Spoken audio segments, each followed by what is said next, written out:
ఘన అయితే హాస్పిటల్‌కి వస్తూ ఉంటాడు. వాళ్ళ అమ్మ ఫోన్ చేసేసరికి. ఇక ఈశ్వరి అయితే చాలా కోపంతో మండిపోతూ ఉంటుంది. అక్కడ ప్రేరణని చూసి. ఇక ప్రేరణ అయితే వాళ్ళ నాన్న పరిస్థితిని చూసి ఏడుస్తూ ఉంటుంది. ఘన ఏం చేయలేక అలా చూస్తూ ఉంటాడు.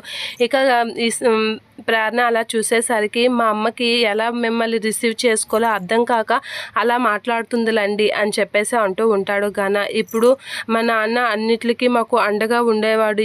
ఏ పరిస్థితి ఎలా ఉన్నా సరే మాకు తోడుగా ఉండేవాడు. ఇప్పుడు చూడు మా నాన్నకి ఎలాంటి పరిస్థితి వచ్చిందో అని చెప్పేసి ప్రేరణ అయితే ఏడుస్తూ ఉంటుంది. చాలా బాధపడుతూ ఉంటుంది. అది చూసి ఘన అయితే మీ నాన్న మీకు అని చెప్పేసి అంటూ అయినా మీ అమ్మగారిని ఏం తీసుకురాలేదు అని చెప్పేసి అడుగుతూ ఉంటాడు.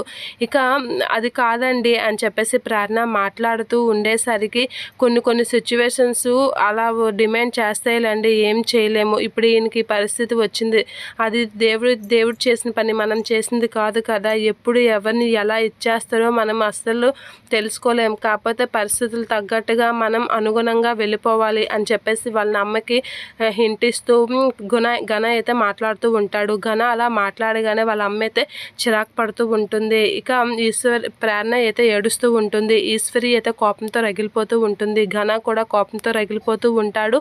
ఇక వాళ్ళ నాన్నకి రెండో పెళ్ళి అయ్యింది, పిల్లలు కూడా ఉన్నారని తెలిసి. ఇక ఘన ఏడుస్తూ మీ అమ్మనేం తీసుకురాలేదు మీ అమ్మ అని అడిగేసరికి మా అమ్మకి విషయం తెలియదు, మా నాన్నకి యాక్సిడెంట్ అయిందనే విషయం మా అమ్మకి తెలిస్తే మా అమ్మ తట్టుకోలేదు, అక్కడికక్కడే కుప్పకూలిపోతుంది, అందుకే మా అమ్మకి చెప్పలేదు, నేను ఒక్కదాన్నే వచ్చాను, మా అమ్మకి తెలిస్తే అస్సలు తను ప్రాణం అల్లాడిపోతుంది అని చెప్పేసి అంటూ ఉంటుంది ప్రేరణ. అలా అనేసరికి పీడ వదిలేస్తుంది అని ఈశ్వరి అంటూ ఉంటుంది.